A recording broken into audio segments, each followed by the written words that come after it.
दोस्तों, मैं हूं मिस्टर देव और आज हम इस ट्यूटोरियल के अंदर एक्सेल के अंदर सैलरी शीट बनाना सीखेंगे कि एक्सेल के अंदर हम सैलरी शीट को कैसे प्रिपरेशन कर सकते हैं।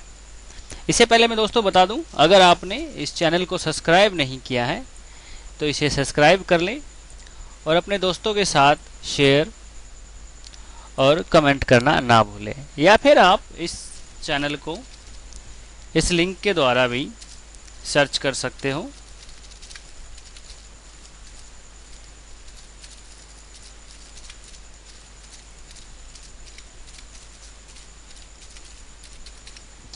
और इसे सब्सक्राइब कर सकते हो। तो आइए दोस्तों, हम देखते हैं कि एक्सेल के अंदर सैलरी स्टेटमेंट कैसे बना सकते हैं। तो आज हम एक्सेल के अंदर सैलरी स्टेटमेंट पार्ट 1 बनाना सीखेंगे। नॉर्मल तरीके से हम एक सैलरी स्टेटमेंट कैसे बना सकते हैं। तो उसके लिए यहाँ पर आप डिफाइन कीजिए एम्प्लॉय नेम,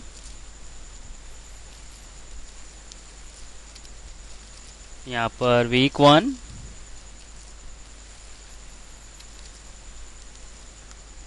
या फिर आप वीकली के अकॉर्डिंग निकाल लीजिए या फिर डे के अकॉर्डिंग निकाल सकते हैं। Week 3,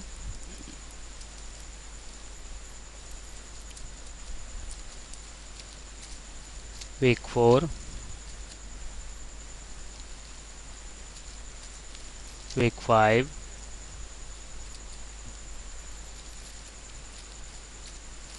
week 8।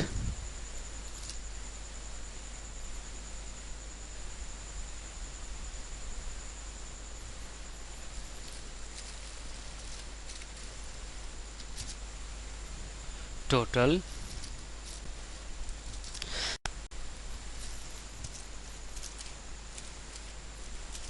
Present, absent, leave, PDS per day salary,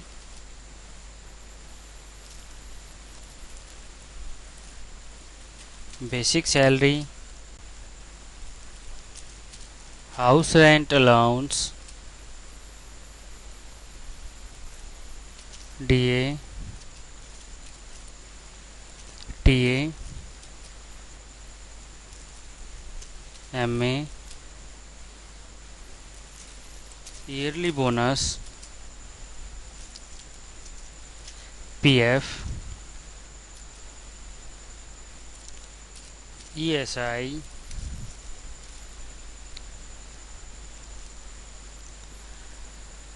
और प्रोफेशनल टैक्स।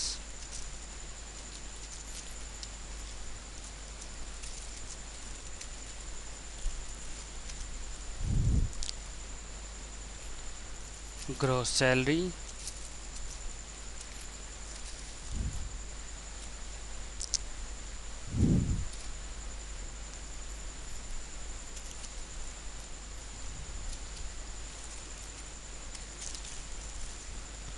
एडवांस,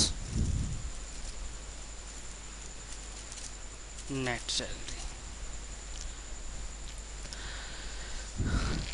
तो दोस्तों, आप डिफाइन कर दिया कि ये कंपनी आपको दे रही है। तो आप यहाँ पर डिफाइन कर सकते हो कि एचआर कितना मिल रहा है आपको।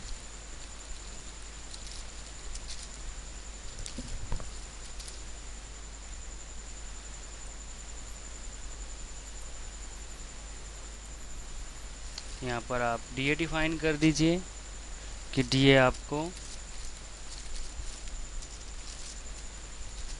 कितना मिल रहा है। आप यहाँ पर टीए डिफाइन कर दीजिए।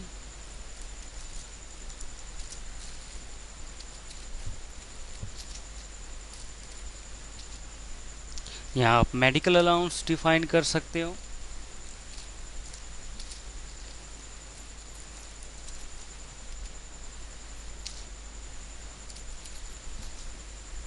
यहाँ ईयरली बोनस डिफाइन कर सकते हो।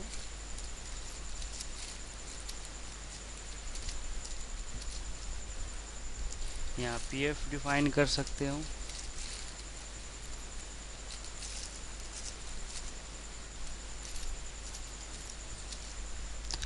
यहाँ ईएसआई डिफाइन कर सकते हो।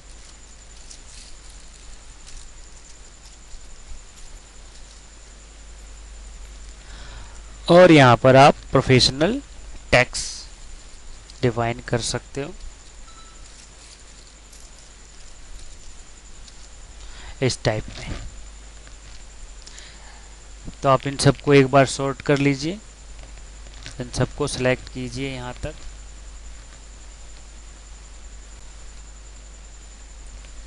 और फॉर्मेट में ऑटो फिट कॉलम कर दीजिए।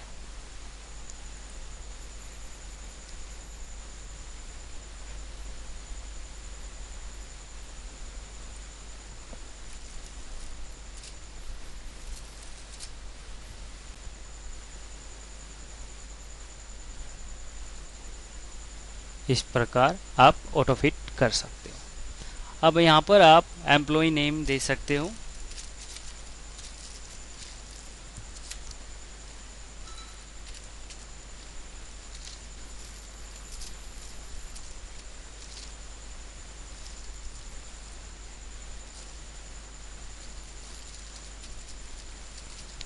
इस तरह से एम्प्लॉय नेम आप देख सकते हो।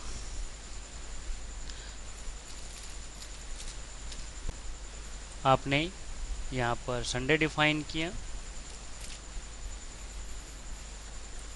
उसके बाद आपको यहाँ पर present, leave, absent, present define कर सकते हो।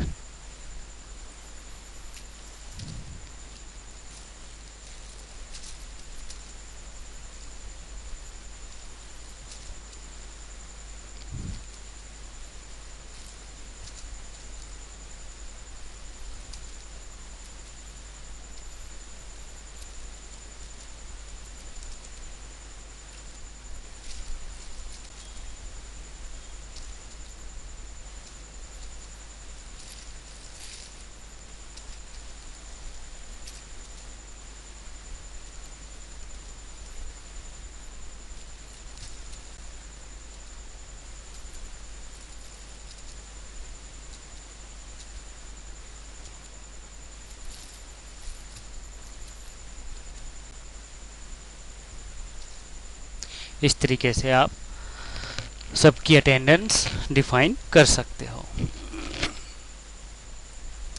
अटेंडेंस डिफाइन करने के बाद अब आपको इसके अंदर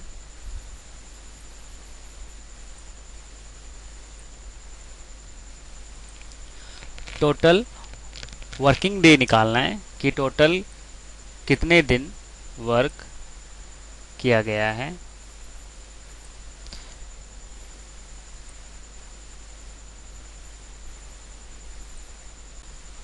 तो आपको मैंने पिछले ट्यूटोरियल में बताया था कि टोटल निकालने के लिए आप यहाँ पर काउंटा का इस्तेमाल करोगे।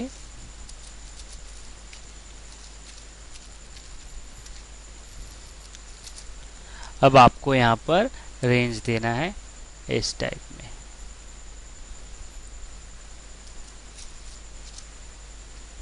इस टाइप में आपको यहाँ पर रेंज डिफाइन करना है और देन एंटर। तो आप देख सकते हो कि यहाँ पर टोटल 6 डे अपीयर हो रहा है।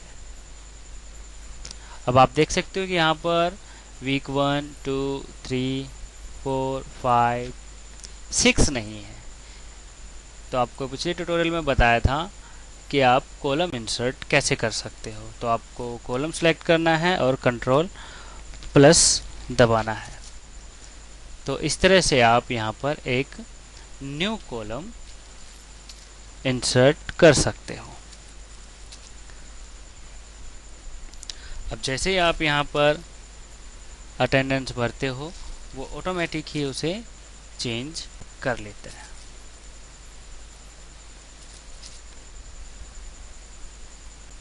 फिर से देखिए, काउंट ए, रेंज सेलेक्ट कीजिए। इस तरह से आप रेंज सेलेक्ट कीजिए और जैसे एंटर करोगे ये अपने आप ही टोटल निकाल देगा। सेलेक्ट कीजिए और कंट्रोल डी प्रेस कीजिए। इसी तरह से हमें प्रेजेंट निकालना है, तो इसके लिए हमें काउंट इफ की आवश्यकता होगी। Count if. अब यहाँ पर आप रेंज डिफाइन कीजिए, कोमा, एनोटेड कोमा के अंदर अब आपको प्रेजेंट निकालना है तो पी डिफाइन कीजिए इस तरह से डबल कोट के अंदर। इस तरह से आप इसे डिफाइन कर सकते हो। एंटर। तो आप देख सकते हो प्रेजेंट 4 डेज निकाल दिया। इस तरह सेलेक्ट कीजिए और कंट्रोल डी प्रेस कीजिए। अब्सेंट के लिए भी आपको यहाँ पर काउंट इफ का फार्मूला पुट करना है, रेंज डिफाइन करना है, कोमा और डबल कोट के अंदर आपको डिफाइन करना है ए, क्योंकि आपने एब्सेंट के लिए ए डिफाइन किया है। तो इस तरह से आप सबको सेलेक्ट कीजिए और कंट्रोल डी प्रेस कीजिए। इसी तरह से आपको लीव निकालना है।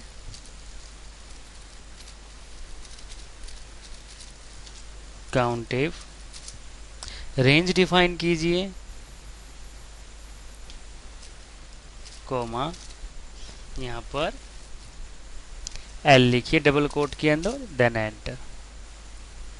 सेलेक्ट कीजिए और कंट्रोल डी प्रेस कीजिए। इसी तरह से आपको यहाँ पर एक सेल की और आवश्यकता है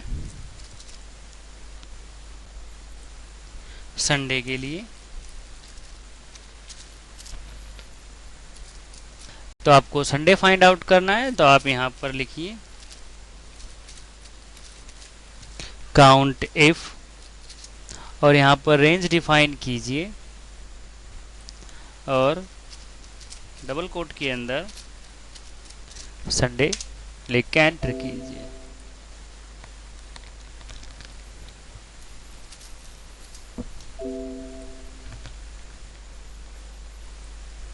यहाँ पर एरर आ रहा है तो आप यहाँ पर कोमा लगाइए और एंटर। तो इस तरह से आप संडे फाइंड आउट कर सकते हो। इसी तरह से पीडीएस पर डे सैलरी आप अपने आप ही डिफाइन कर सकते हो, लाइक इस तरह से।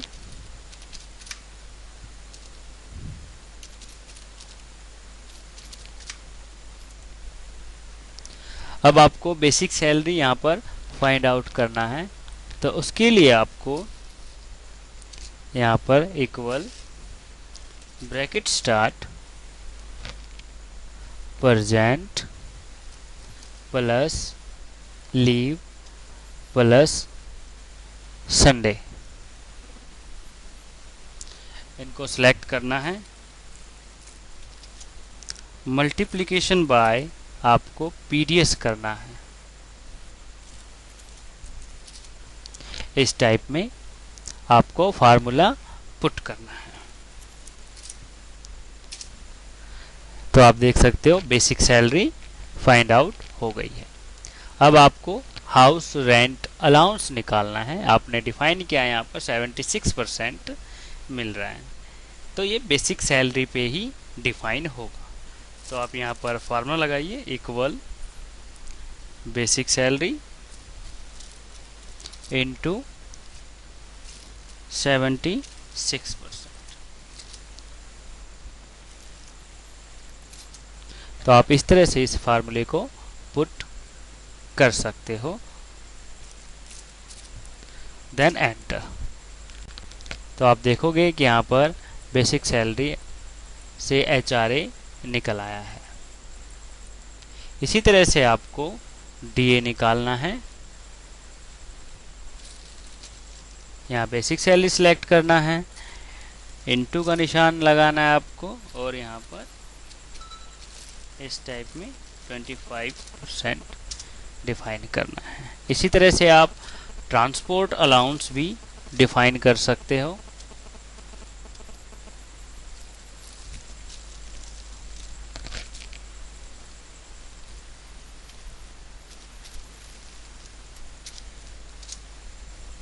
इसी तरह से आप मेडिकल अलाउंस भी डिफाइन कर सकते हो। सिलेक्ट करना आपको basic salary,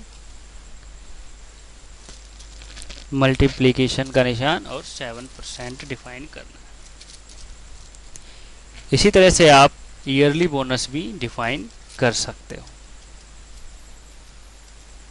basic salary,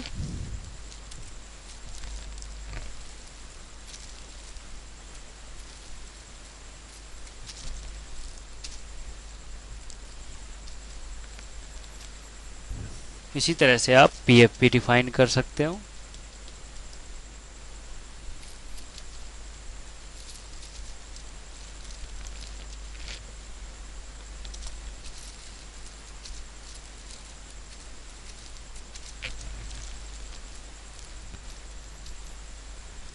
ESI define कीजिए। बेसिक सैलरी का ही डिफाइन करना है आपको।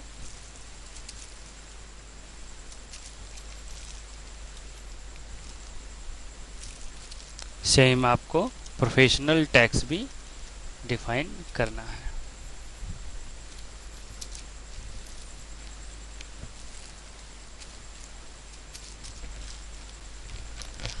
अब आपको ग्रोस सैलरी निकालना है, तो इसके लिए फार्मूला पुट करोगे ABS एब्सोल्यूट वैल्यू, और आपको basic salary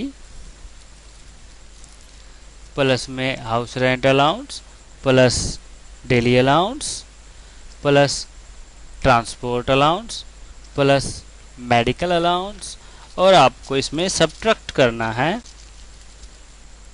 yearly bonus minus PF minus ESI minus professional tax. तो आपकी ग्रोस सैलरी आपके सामने हाजिर है। अगर आपने यहाँ एडवांस भी लिया है,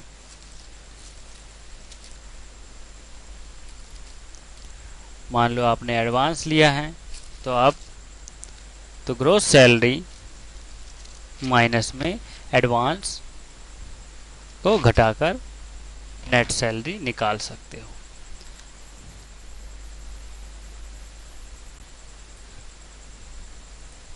तो दोस्तों, ये थी आपकी नॉर्मल सिंपल सैलरी शीट कि आप किस तरह से एम्प्लॉय सैलरी शीट निकाल सकते हो नॉर्मल तरीके से। अगर आपको ये वीडियो अच्छी लगी हो तो इसे सब्सक्राइब करना ना भूलें, लाइक करना ना भूलें। हम नेक्स्ट ट्यूटोरियल के अंदर सैलरी शीट अगेन पढ़ेंगे, लेकिन नेस्टेड इफ के साथ पढ़ेंगे। Thank you.